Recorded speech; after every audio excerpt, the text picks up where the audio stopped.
I don't know what to do Soomaaliya I don't know waxaan galabsaday ilaa hadda nolosheedii ma garanayo qofaan dhibay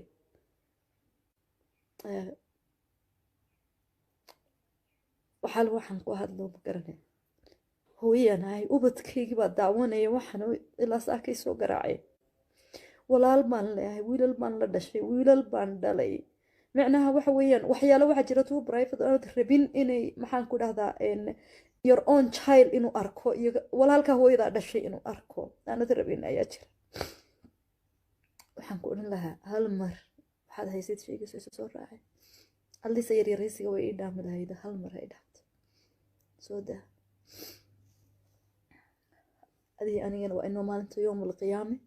haddaan nasiib lahayna adduunkaan isku arkayna ilaa iyo hooyadaa baan ka tallaabsan wallah wax kasta waad ka dagaalami kartaa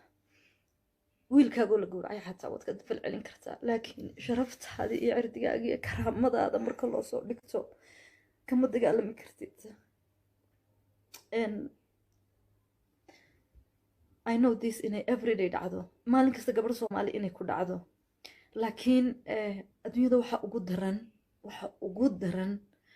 markaad qof bini aadan aroor kasta intaad soo kacdo aad ku soo kacdo inaad qofkaas qof inaad noloshiisa baabiiso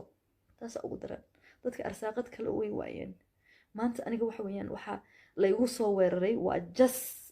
waa karaamadii weeyaan oo sharafteedii maraysaa 10 jeer baa message la isoo diri jiray waan maqli jiray in la ii hanjabo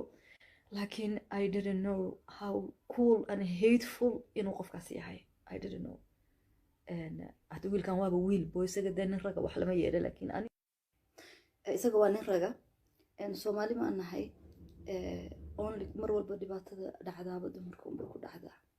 nin rago sawirkiisa la soo dhigo amba naag dhunkanaya amba naag la jooga iyagoo naag kursanayaaba wax noqonin laakiin waxa dhaawac gaaran waa dumarka weeyaan you have no idea waxa naga dhaxeeya ma ogid waxaan isku nahay